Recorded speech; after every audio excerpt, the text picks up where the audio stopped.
4 rings, 600 million euros, and the worst team on the grid.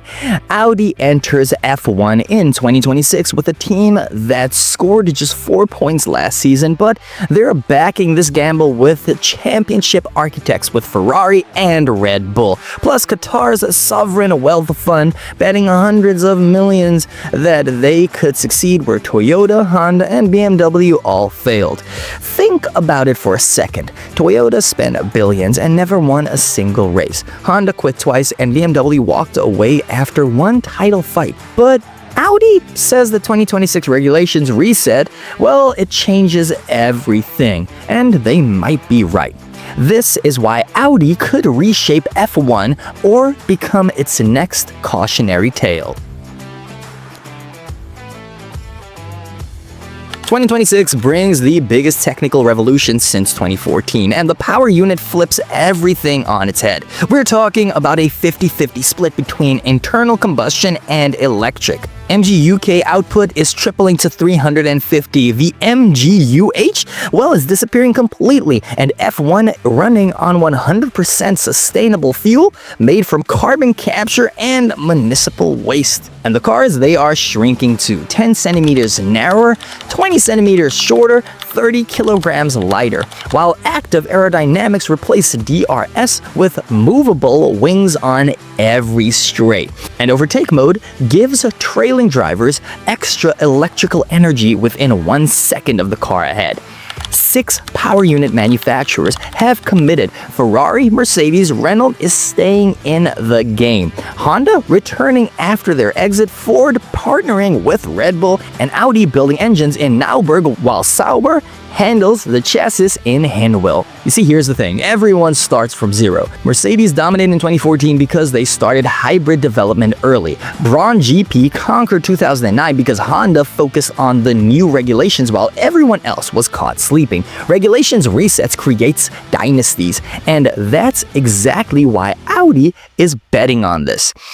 But here's where it gets just a little bit complicated. Audi isn't starting from opportunity, they're starting from disaster.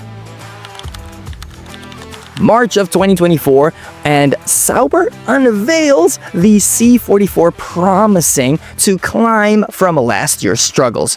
Instead, they delivered just 4 points, 10th place, dead last in the championships. The only team that was scoreless until Qatar's penultimate race. A 1-minute pit stop in Bahrain destroyed Bottas. A 30-second disaster in Australia cost them their first points. And James K, the pull rod front suspension, it created issues that they just never solved. Hungary's upgrade, it showed zero improvement. And from Monaco to the Dutch GP, their best result was 13th. Audi CEO Dahlner called it unacceptably poor. CEO Andreas Seidel was dismissed mid-season, and pundits everywhere said that Audi's 2026 fixation was sabotaging 2024. And 2025 brought Hülkenberg and Bortoleto and improved things with 70 points and 9th place. Hülkenberg's first podium at Silverstone after 239 races was the highlight. A genuinely emotional moment, a driver who waited his entire career for that moment. But let's be honest, Audi is taking over a team that finished dead last just 14 months before their debut. And that's the foundation that they're trying to build a championship contender on. They did what any serious operation would do. They blew it up. August of 2024 brought 2 announcements that changed everything. Mattia Binotto joins as COO and CTO, and Jonathan Wheatley follows as team principal. Binotto spent 28 years at Ferrari, built the championship cars for Schumacher's dominant era, and led Ferrari as principal from 2019 to 2022. Now, he's handling development across Hinwil, Nauberg, and Bicester, bringing that Ferrari DNA with him. Wheatley has 18 years at Red Bull under his belt as the sporting director, the operational mastermind behind 7 driver championships and 6 constructor titles. We're kind of talking about Vettel's 4-title run and Verstappen's current dominance, all orchestrated by this guy. The dual management structure is clever, but Noto handles technical development, Weidl leads the performances, and both report directly to Audi CEO Dahlner, which means no bureaucracy nonsense slowing down the decisions. The target? Championship contention by 2030, 4 years from debut to title fights. Which sounds insane until you remember that Mercedes did the exact same thing in 2014.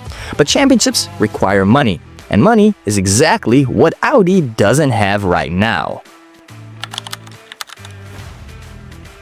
January of 2025, and Audi completes the full takeover for 600 million euros. Then Volkswagen reports catastrophe. Profits are down 60%. Plans to close German factories. 30,000 job losses are threatened. And the timing couldn't be any worse because German workers are losing jobs while Audi's building race cars. November of 2024, and Qatar's investment authority acquires 30% for approximately $350 million.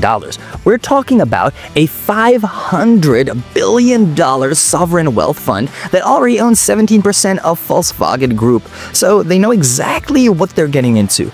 This is de-risking at its finest. Audi reduces their exposure while gaining capital. Qatar creates separation between Volkswagen's crisis and Audi's F1 program, and suddenly an exit becomes complicated even under pressure because Qatar's not walking away from this investment easily.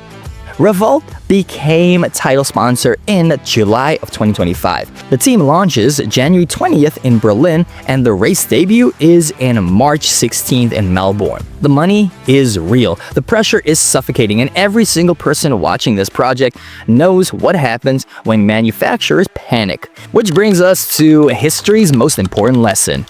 Audi joins F1 with 600 million euros, betting that they can succeed where Toyota, Honda, and BMW failed. And this isn't just about racing, it's about sustainable fuels, hybrid power that's relevant to road cars, and proving that German engineering still dominates motorsport's highest level. Subscribe to The Last Lap for the engineering, the politics, and the business strategies behind F1 that everyone else just ignores. Hit that bell icon so you never miss another upload. Toyota entered in the project and walked away with 0 wins. The problem wasn't the money, it was corporate culture. The Toyota way means deciding slowly by consciousness, which is perfect for building road cars, but catastrophic in F1 where teams need to iterate constantly. Honda quit in December of 2008. Ross Brawn bought the team for just £1. And that same car became Brawn GP and won both championships. Honda's engineers watched their car prove championship worthy the moment Honda's name came off of it. BMW was competitive in 2008, then chose future development over fighting for the year's championships. In the financial crisis, it hit and they quit immediately. The pattern is brutal. Massive investment meets corporate culture clash. Economic pressure triggers exit, and another manufacturer becomes a cautionary tale. Audi faces identical pressures, but worse because Volkswagen is currently struggling harder than any of them ever did. But 3 things are different. The cost cap limits spending to $135 million annually. 2026 regulations emphasizes road-relevant technology, and Qatar's 30% ownership means that Audi cannot easily quit even if Volkswagen wants out. This is the 600 million euro question. 600 million euros, Qatar's backing, championship architects, and the worst team on the grid. History says that manufacturers always fail, but 2026 regulations are different. The technology matters to the road cars, the cost cap prevents money-throwing solutions, and Qatar's investment makes exit strategies nearly impossible. Will Audi win a race before 2030? Drop yes or no in the comments down below and tell me which failure was worse. Was it Toyota? Was it Honda? What do you think, guys? Let me know, and also don't forget to subscribe and give this video a like and turn on those bell notifications, and I will catch you on the next one.